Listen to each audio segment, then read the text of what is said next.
Hello and welcome to Footnotes, the Cicerone podcast, a podcast to inspire you about outdoor travel and activities in the UK and across the world. I'm Amy. And I'm Hannah. And thanks for joining us for our latest episode.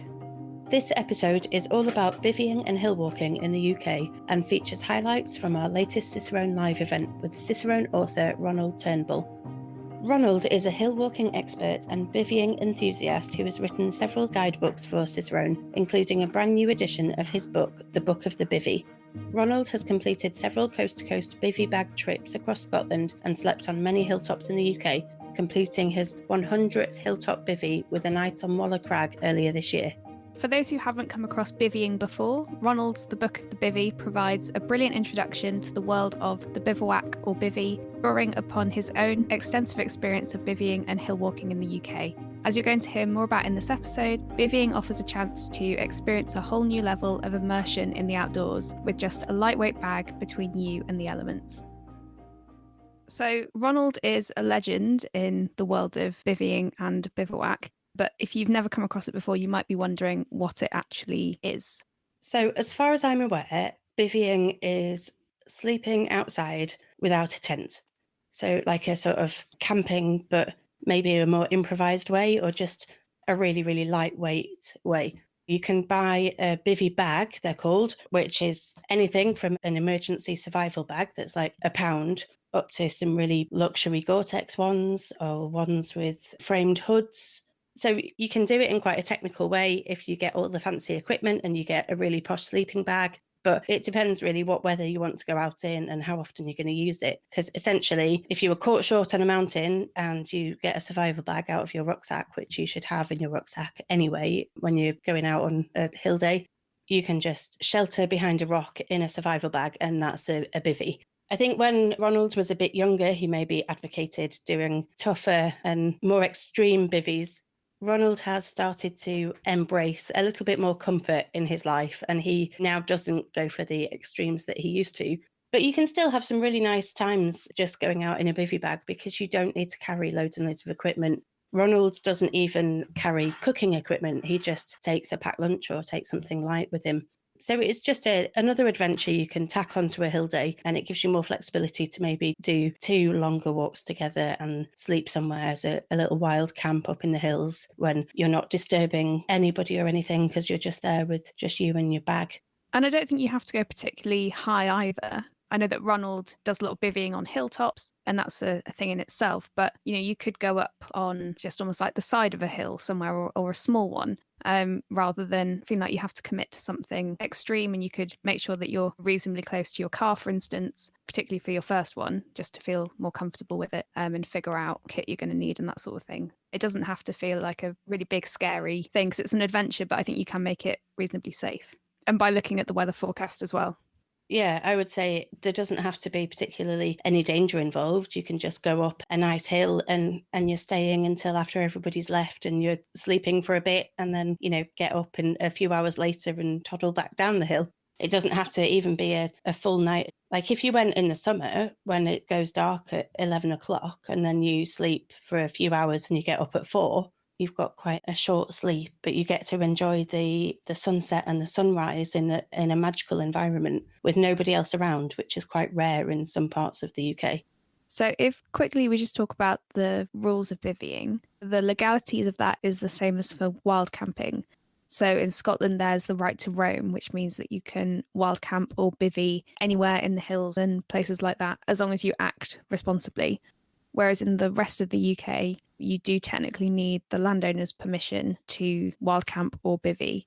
But if you're up in the hills somewhere, it is unlikely that you'll actually need to do that, or that you will be approached by a landowner and asked to move on.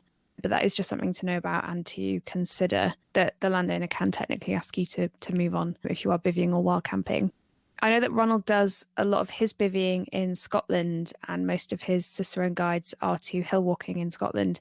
So his experiences largely come under that Scottish right to roam rule. But I'm pretty sure that he's never had an issue either when he's been bivvying in, say, the Lake District, on the Lake District Fells. So yeah, just something to know about. And of course, wherever you are in the UK or anywhere else where you're bivvying, this does all involve just being responsible with the environment. We do need to be careful, similarly to wild camping, that people do respect the countryside code, respect the rules, respect the fact that you're there to enjoy the environment and take part in a mountain environment activity. It would be a real shame and a surprise, I think, if anybody went for a bivvy and took a barbecue and ended up starting a hill fire or something like that. I think most people in the community are very, very respectful and very careful when they go out and do these activities, and they don't need to be told a big list of rules. It's just that simple edict of take nothing but photographs and leave nothing but footprints. Choose somewhere appropriate to sleep. And if somebody does move you along, then you have to respect that and you find a different tuft of grass to sleep on. But I think, most likely we are preaching to the choir with our listeners, but we all need to do our bit, I guess, and get the word out that the environment is out there for us to enjoy, but we must also look after it. Now, I've actually never been bivvying, but I know that you have, Hannah. And I wondered if you wanted to talk a bit about that and what your experience was. I've only bivvied once, actually. I'm not a fan of getting really, really cold. So I would say I'm a fair weather bivvier. I did one bivvy on a night when I knew that it was going to be a full moon and it was in summer. It was light till really, really late at night. And even once it technically was dark, we had a full moon so we could see. And we were on the island of Rum in Scotland. And basically, we bivvied out with the Manx shearwaters so that we could just enjoy spending the evening with these wonderful, charming birds. And you can get away with doing that when there's a group of you and you're staying somewhere like that because you're not damaging the environment in any way. You're not putting tent pegs in. I think a group of sort of 10 people with tents would be quite an invasion of their habitat, whereas 10 people just snuggling up next to a rock. It's a very low impact way to spend an evening. I really struggled with the sliding around because my sleeping bag was just a cheapy sleeping bag. And I think I did just have an emergency blanket was the bag I used. And I slid around non-stop all night. So if you're like me, Ronald does share a top tip later about putting your sleeping mat inside your bag so that you and your mat and your bag are all contained. And if you slide down the hill a little bit, at least you're sliding down with your sleeping mat. You're not going to leave it behind. I wish I'd known that a few years ago. I think it's really special to be able to enjoy the Lake District or wherever you happen to be in those beautiful hours when the sun is setting, that normally everybody's sort of rushed off the hill by then because they don't want to be caught out in the dark. But if you've planned for it and you've got your bivvying stuff, then you can just wait until everybody's left and you're on your own and you've got the calm and the peace and the beauty. And if it starts raining or you don't sleep, then you just walk down the hill and go home, I guess. And I know that Ronald's done a lot of like multi-day bivvies, but I guess to begin with, you would just do one night and walk there and back, probably. You don't have to commit necessarily to like a long trip bivvying and worrying about the weather unless you know that the weather's going to be really nice. I think it depends how lightweight you go as well, because Ronald doesn't take any cooking equipment. So essentially, he's got his sleeping bag and his bivvy bag, but that's all he's got that's extra. And then his food for the evening meal. But he doesn't take loads and loads of stuff. So it wouldn't be the end of the world to take your stuff for bivvying and then realise that it wasn't going to work and to just go back down the hill. And I also like that he talked a lot about having a pub dinner before you set off so that you've got a nice big meal inside you before you go and lie on a hilltop. And you can make a real nice evening out of it depending on where you set off from and where you go. Yeah, I mean, one thing I learned was when I was doing all this stuff with bivvying and I was doing some outdoor training, I was only just out of university, so I had no money and I had the cheapest, rubbishiest equipment. And the bivvy we did in the middle of summer, it was lovely, but I did some wild camping in November with a one-season sleeping bag and it was horrific. It was years later when I experienced wild camping with better equipment and I realised it doesn't have to be that horrific every single time. And I think Ronald kind of talks about that a little bit, that he started out and he was all about having these formative experiences, whereas, you can treat yourself to a plush sleeping bag and actually it can be quite a comfortable experience. It doesn't need to be an adventure. It can be fun and comfortable and just a lovely thing to do.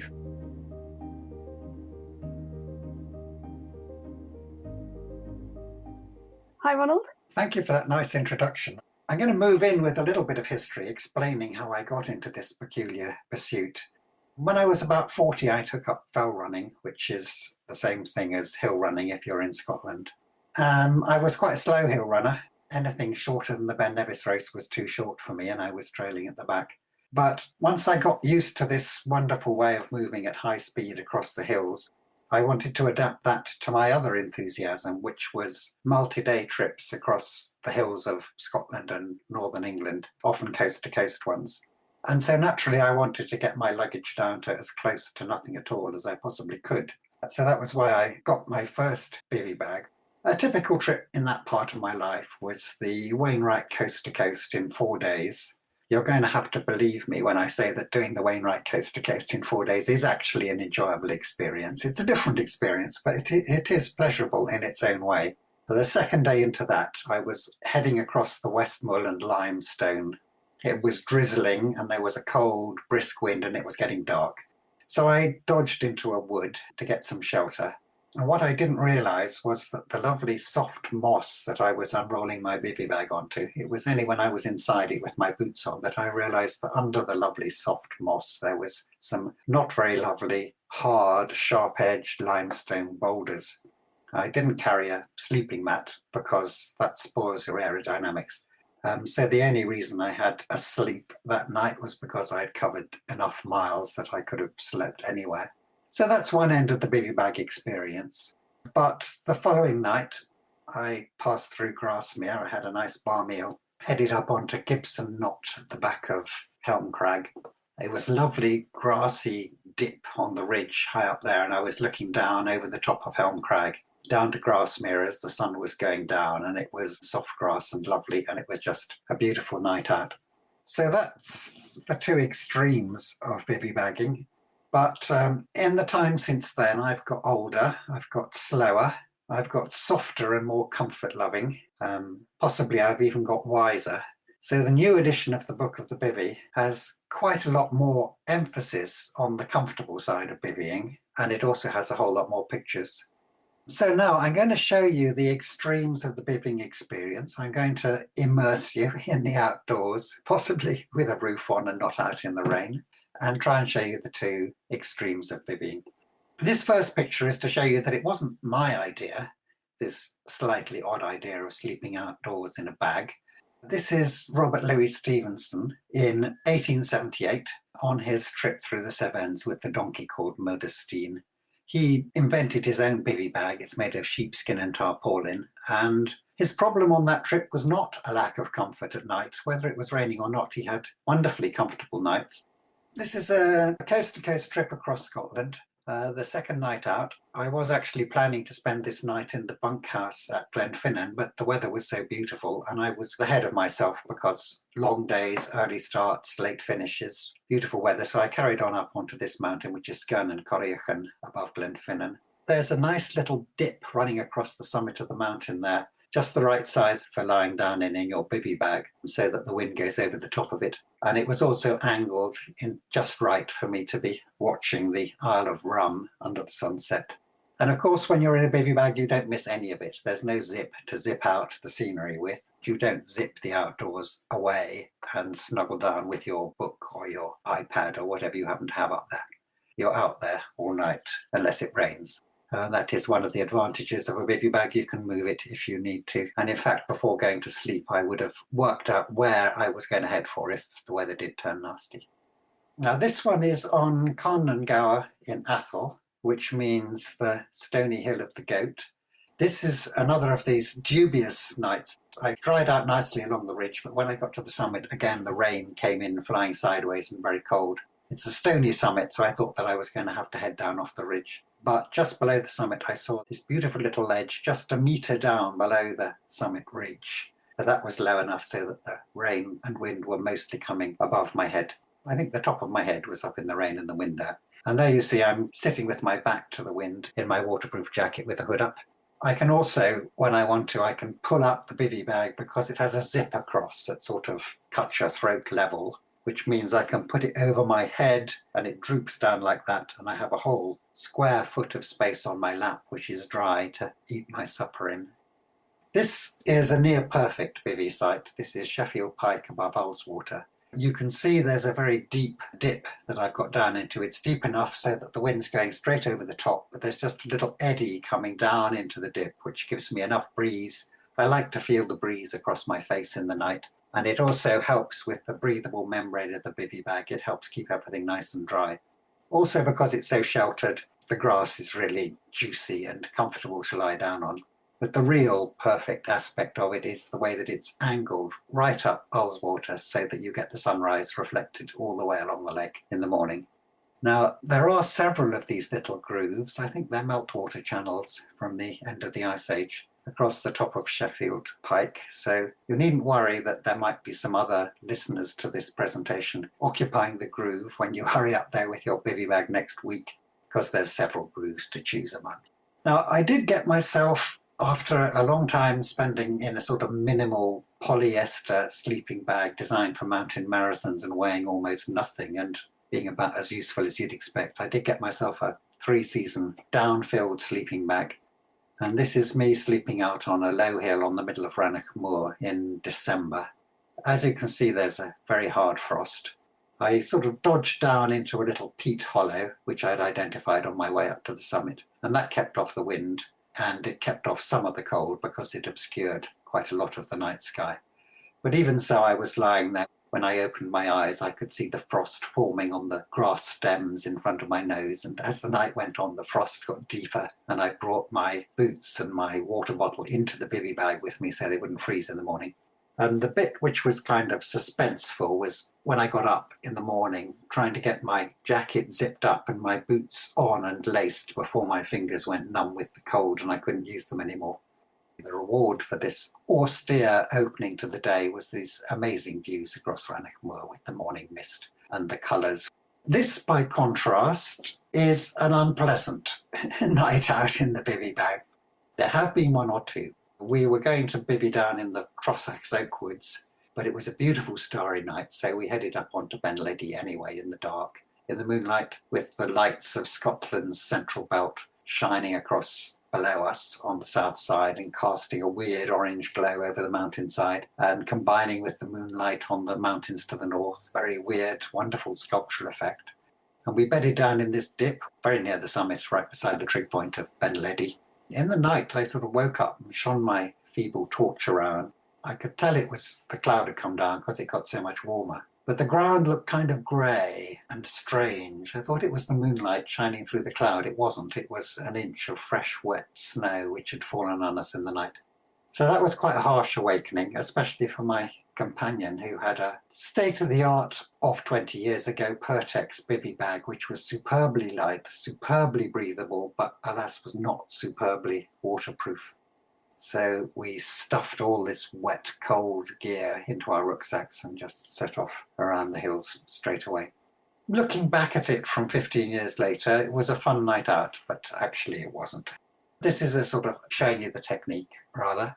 There's the hood part of the bivvy bag with a zip across at the chin level, but I tend to sleep on top of the hood with some stuff in the hood. I tend to put my waterproof jacket in the hood because it's a good place to find it and it has a certain efficiency as a pillow. But the whole point of a bivvy bag is to sleep with your head out in the open, and that's also very good in terms of not getting condensation inside the bivvy bag because your breath doesn't condense inside the bivvy bag. But the main thing is you just have to open one eye to see the stars whirling around the pole star as the night goes on, or the stag standing silhouetted against the loch so far below, or the lights of Keswick making kind of poached egg effects through the mist that's drifting across down there by the lake. And then if it does rain, obviously I put my head inside the hood and I zip it up. Waterproof cover goes on the rucksack to keep the dew off, and it also means it's easy to stuff the boots in there if it should start to rain in the night. Boots pointing downhill so the rain doesn't get in, but they can ventilate a bit. And the real subtlety, although not really needed on this particular evening, the water bottle upside down so that if it freezes in the night, the ice is in the bottom of the bottle and you can still get a drink out of the top when you turn it the other way up again. Very useful tip, that one. Make you look very professional if you do that in your bivvy bag. If you want to discover more about bivvying for yourself, please head over to the Cicerone website, where you can get a 25% discount on Ronald's The Book of the Bivvy. type in bivvy25 at the checkout. That's bivvy with 2 V's, BIVVY. You've bivvied in so many amazing places. As you're out hill walking, are you taking note of all these different places that you could go and stay? Is that something that you do? I sometimes do, but mostly like with Sheffield Pike, I went up there. I thought I probably wouldn't be able to get a bivvy on the summit, but it was just fun to look around and find one. I generally allow at least 20 minutes for finding a bivvy site because it's worth spending that time finding somewhere that's sheltered and has the view and has soft ground underneath and isn't damp. It just makes the difference between an ordinary or nasty night and a really lovely one. But no, I don't tend to recce in advance. It's more fun to wing it. You can always head downhill. You can switch your torch on and head downhill if it turns out too nasty.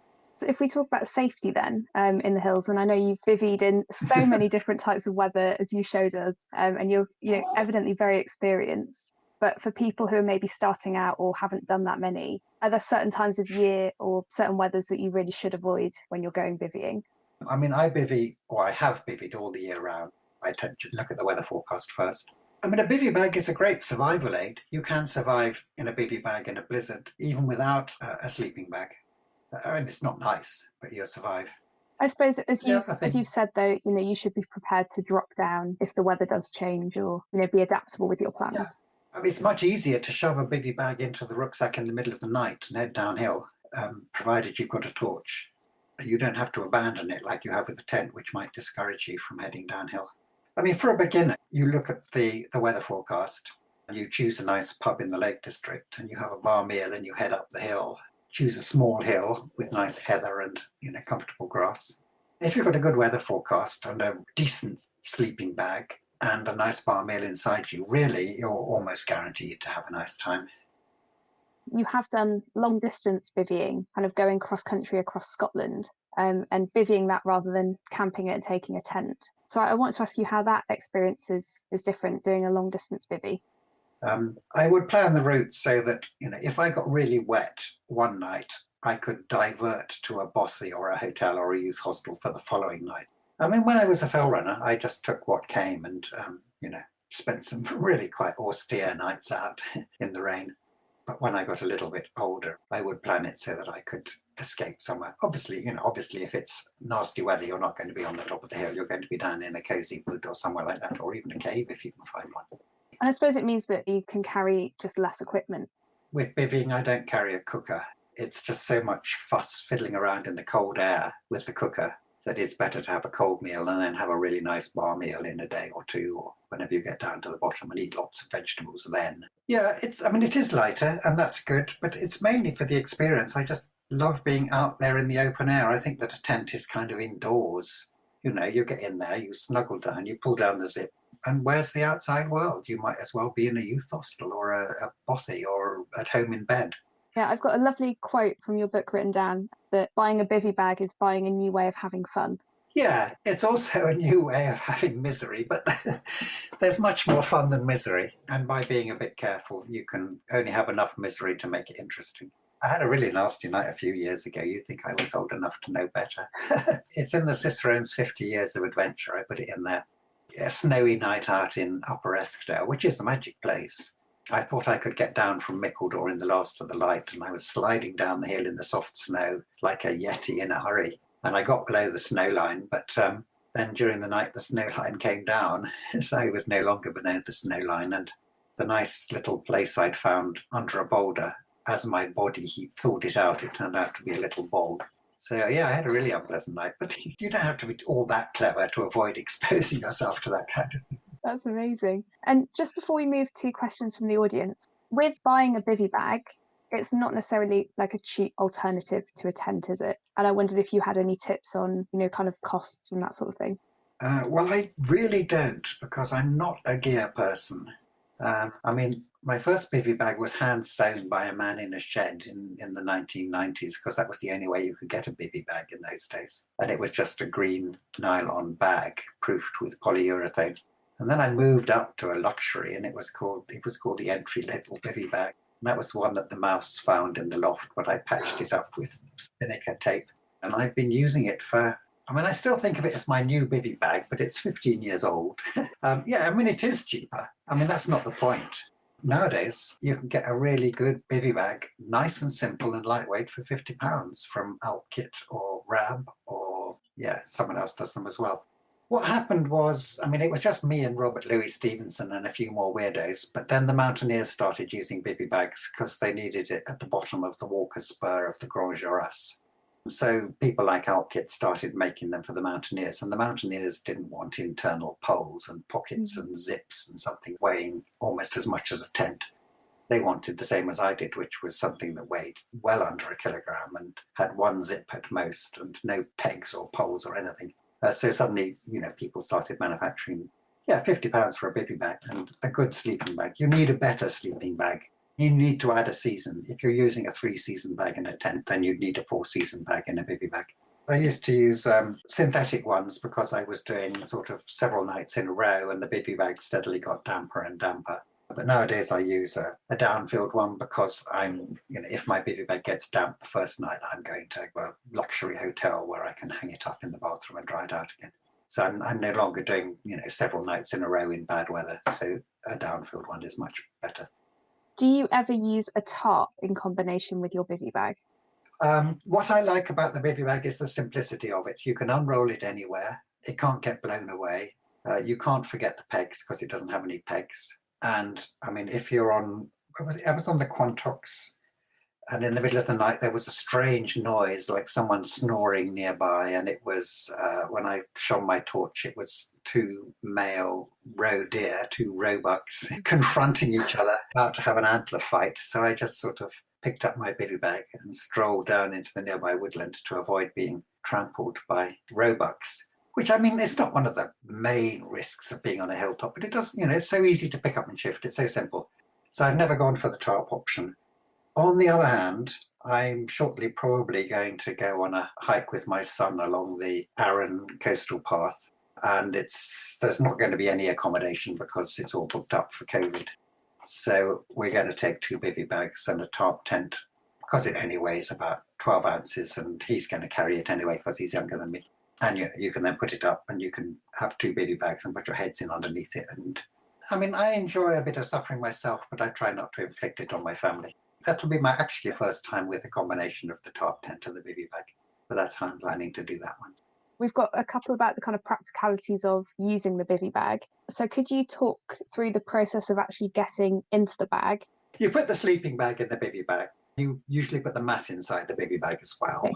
And you lay it on the ground with an opening towards you. And then you loosen your boots and you step out of one boot into the entrance area and then you step out of the other boot into the entrance area. And then you wriggle yourself down inwards. I mean, if you've got the kind of closed cell foam mat, that's really good because you can spread it out on the dewy grass and it will stay dry because it doesn't absorb water and you can do all your dressing and undressing on the foam mat. But normally, nowadays, I have an inflatable mat, which you don't really want to stand on it. You just want to put it in the bivvy bag and lie down on top of it. And in inclement weather with just a bivvy, how do you effectively operate a wet-dry clothes system without getting either yourself or your clothes wet while getting changed? Yeah, well, that's a tricky one. On the whole, I tend to avoid that situation. And there was a time when I was heading up to the summit of Skiddaw and I was walking along the summit ridge in the evening light. Well, it wasn't actually, it was the beginning of the night, it was dark. And a serious rain shower came along and I immediately got into my bivvy while my clothes underneath were still dry. But basically, you can get into a bivvy and you can do a lot of fiddling around in that bivvy because I got into the bivvy bag and then I zipped it up and then I had to do everything inside the bivvy bag. But basically, you can do a lot wriggling around inside a bivvy.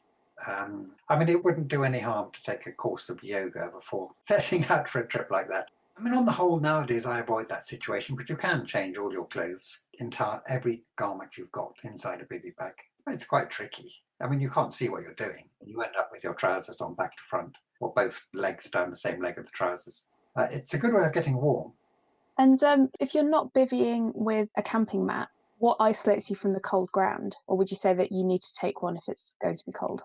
If it's going to be cold, if it's winter, yes, I would take a mat. What insulates you from the cold ground? I mean, as I said, you spend 20 minutes finding the ideal site. And in summer, you can get enough insulation from heather or spongy old high tall grass. Have you ever been caught out in lightning while bivvying? Yeah, I was zipped up in my bivvy bag with the rain pounding down on the outside of the bag, and there was no way I was going to move. I was about, 200 meters down from the summit of Skiddaw, just far enough down to get out of the wind because, it was raining so hard. Yeah, I'd sort of hit the hill at about 4 o'clock in the afternoon when everybody was leaving. So I'd had a moderate day's walking over Great Cockup. I should have realised, shouldn't I? Start your day on Great Cockup. How's it going to end? I wasn't going to move. And then the lightning started and it was quite exciting. I persuaded myself that in a soaking wet bivvy bag, if you're struck by lightning, there'll be a Faraday cage effect and the lightning will go down the outside of the bivvy bag. And I just fell asleep. Wow. I don't know if I could sleep through a lightning storm anyway. Well, you'll have to try. I didn't know if I could. It was just a very heavy shower. I don't think it was lightning all night. I mean, possibly there were only sort of 3 or 4 lightnings and they'd stopped and I went to sleep at that point. And tips for dealing with condensation? Well, a good sleeping bag has a certain water repellent quality. I did study up. I consulted my half brother-in-law who works for the Met Office about dew and why it falls on some places and not on others. And his explanation was really complicated because it's a really complicated subject. It is random. Often the top of the hill is better than the bottom. One thing is that, the water should bead up and fall off your bivvy bag. And if it doesn't, you treat it like a waterproof jacket. I mean, I put my very old bivvy bag, I did the proper thing with it. I spent all that money on the special waterproofing wash-in waterproofer and detergent. I mean, it must have been at least £5. And I washed it in the washing machine and it's wonderful. You can, the water does bead up and fall off. And that is a great help when it comes to getting the moisture out through the night. Obviously, if the thing is soaking wet on the outside, then the water vapour can't get out of it. The dampness that you get inside is the sort of half pint or so that you give off from your body during the night. So it has to get out.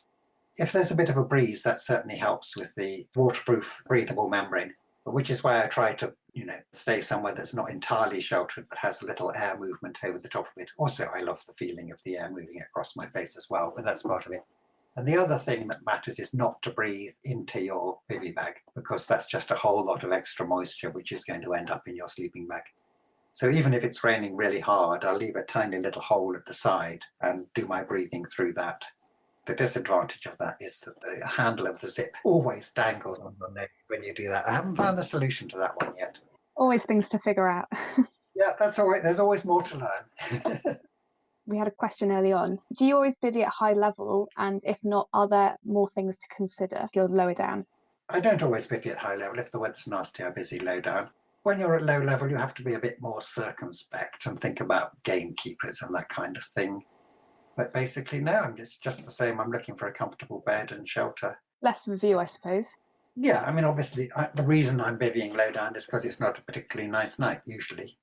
If it's a nice night, I'll be bivvying as high as I can get for the view and the atmosphere But I don't think there's any special technique for low level.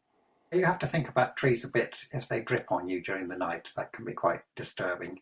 Because the bivvy bag's right beside your ear, so, if you've got a tree which is putting a great blob of water every 5 seconds, 2 inches from your ear, that can be a little bit upsetting. But the general thing is if you walk far enough, you're going to sleep. And have you ever had problems with ticks while bivvying on grass or heather? Again, I haven't really, because I sleep high. I had a horrible night with ticks with a tent once, but that was bivvying at low level in long grass in the West Highlands. So I was asking for it. It's another advantage of sleeping high. I mean, the midges are worse than the ticks. As a predator of human beings in the hills, I think the midges are the worst. With ticks and flies and horseflies a bit further down the biting order.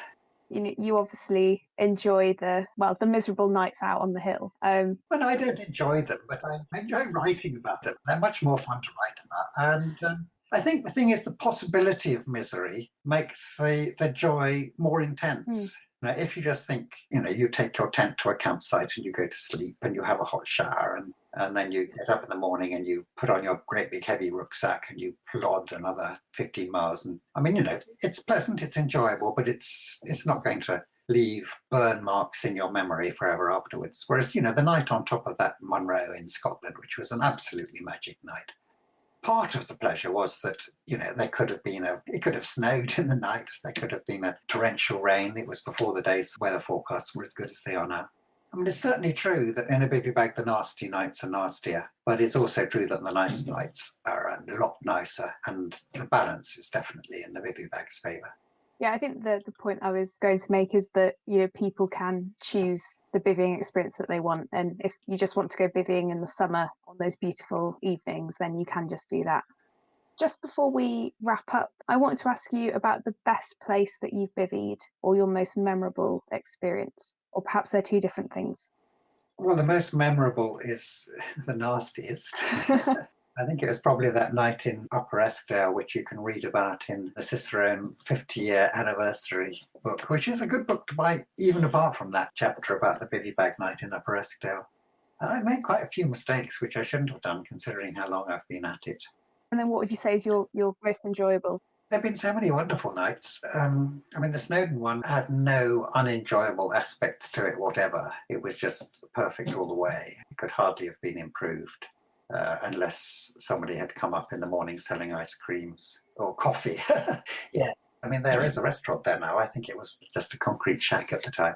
But leaving that aside, the most recent one, the one on Waller Crag, that was a beautiful night out. Cicerone Extra is going to have an article quite soon, which is free. You can read it for nothing on the website, about a night out on Helm Crag, which was pretty near perfect as well. It was grey and drizzly in the morning, but it was an amazing night out and very cosy and warm. Ronald, thank you so much for joining me this evening. And it must be a beautiful night, actually, for going out. So I'm sorry that we've kept you in if you were planning to go out. Thanks very much, Amy. It's been a joy. Thanks for listening to this latest episode of Footnotes, the Cicerone podcast, and thanks to Ronald for joining us to share his expertise and enthusiasm. You can find out more about Ronald's The Book of the Bivvy on the Cicerone website, along with the full video of the live event and plenty of other guidebooks, articles and videos. If you enjoyed this episode of the podcast, do let us know what you think by leaving reviews on Apple Podcasts or emailing us live@cicerone.co.uk. We'd really love to hear from you. To keep up to date with the podcast, please follow or subscribe on your favourite podcast app or provider. You can also listen on the Cicerone website, www.cicerone.co.uk, where you can browse our full range of guidebooks, read our articles and sign up to our newsletter. We'll be back in a couple of weeks, so in the meantime, search for @Cicerone Press on Facebook, Twitter and Instagram, and you can also join our Facebook community group, Cicerone Connect, to connect with other outdoor enthusiasts. Thank you so much for joining us, and we'll see you soon.